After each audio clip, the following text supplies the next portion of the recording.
Billy. Oh man, it's been a day. So I've not really been following this Rittenhouse trial of the kid who was accused of murder. I have watched the videos. I've seen a little bit of the trial, a little bit of the testimonies, but I haven't really been following. I've been trying to stay away from negative news. But here's my take on all that mess. One, if you look at the video, he's being chased. He doesn't know what that guy's going to be doing. If you're unhinged enough to chase somebody who's carrying a rifle, something's wrong. You have some bad intentions.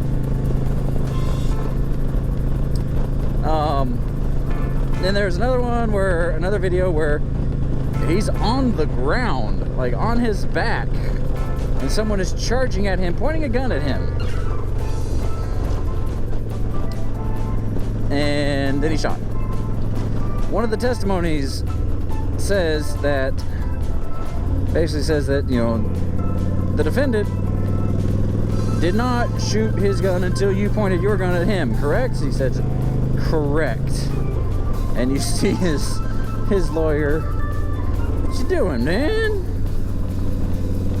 You see his lawyer, you know, hand in the forehead, face palm. It's like, oh man, you just screwed yourself. You just screwed this case. But so do I feel like he was justified? Yes. Should he have been there in the first place? No.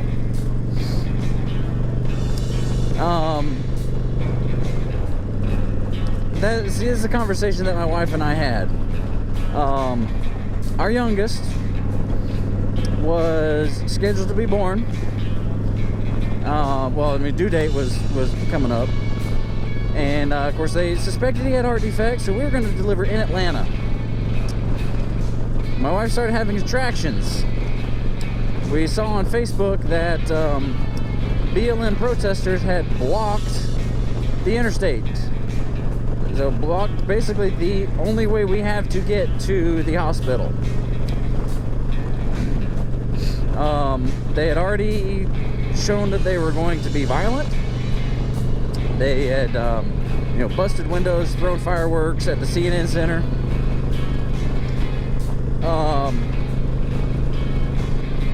Damaged all sorts of stuff, and across the country. I mean,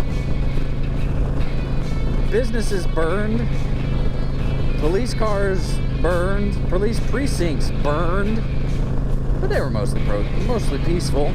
But that's another story. But anyway, so I told my wife, I'm taking my gun, because if for some reason we end up in the middle of that, I want a way to defend myself and defend my family. Now, of course, that would be a very last resort until I was in imminent danger, or anyone in my family was in imminent danger. Now, the difference is, I had to go that way, okay? Luckily, her contraction stopped, and we didn't have to deal with any of that. The protesters moved on. The interstate opened up. We were able to go to the hospital a few days later. What this Rittenhouse kid did was he went to go defend a store, which is admirable. Defending his city against these rioters. They were rioters at that point. They were going around looting and ransacking and burning buildings. That is a riot, and that is not a protest anymore. So he went to defend it. Now, is that his right to do that? Yeah, that's debatable. Should he have done that? No, I don't think so. You don't go looking for trouble. Just like I wasn't taking my gun looking for the protesters. I took my gun in case we encountered anything. And that's what guns are for. They are for the in case. So do I think he should be guilty? No. He should be not guilty of any of those charges. It was full-on self-defense.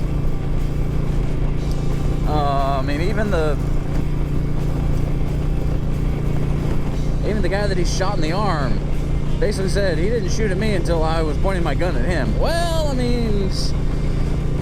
I'm not going to sit here and wait until see if you're going to shoot at me if you're pointing a gun at me. I think it's safe to assume if you're pointing a gun at me, you're going to shoot me. So I'm going to shoot first. But do I think he should have been there? No, he should not. He shouldn't have gone looking for trouble. And that is the difference. Responsible gun owners do not go looking for trouble.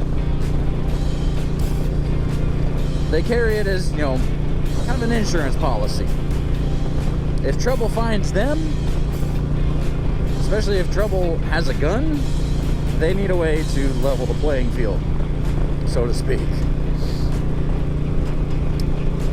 So that's my take on it. Like I said, I haven't really followed a whole bunch of it. I've been trying to stay away from all the drama, all of the scare and doom and gloom. Because here's my take. It is going to get worse. Okay? We've got the World Economic Forum talking about, the Great Reset, the Great Narrative. We need to change the world's narrative. That's scary. And we've got, just a topsy-turvy, split, left versus right kind of world from the media's eyes, I think. I think a lot of this is driven by the media. And then the ones that are just sucked into the media constantly are going to feel the same way. They're going to subscribe to it. They're going to say, okay, yeah, this kid was a white supremacist. The media conveniently left out that the two guys he shot were white. So they made you assume that they were black, but they weren't. They were all white.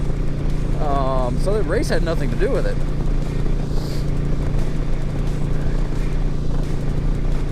It's just, and why is this getting so much attention? So what my theory is, this isn't a trial for him.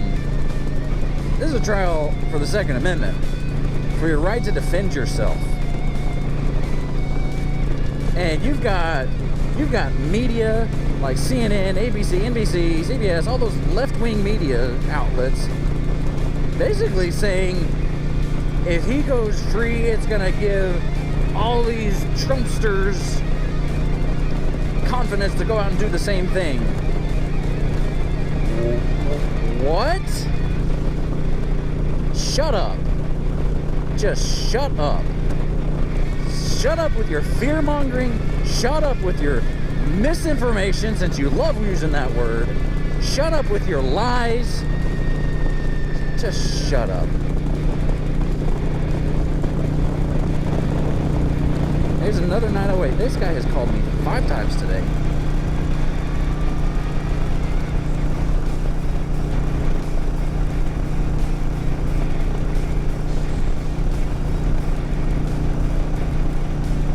I wonder how long they stay on the line. It's New Jersey. Like 908 is a New Jersey area code. That's the 5th call I've had from them today. Why in the world is New Jersey calling me? The other ones I've just ignored. That one, my Bluetooth headset automatically picks up, so that sucks. So at least they know this is a working number now. But all I heard was motorcycle music. Motorcycle sounds. Oh, anyway. I don't carry a gun to look for trouble. I carry a gun in case trouble comes looking for me. And when it does, I'm going to do everything I can to avoid it before pulling out the gun. Now, I'm not going to give warnings. I'm not going to say, dude, you better back off, I'm carrying a gun. No, because that's just giving them the upper hand then. No. You'll know a gun, you'll know that I have a gun when it's pointing at you and firing. And I'm not going to do that until my life or the life of someone else is in imminent danger.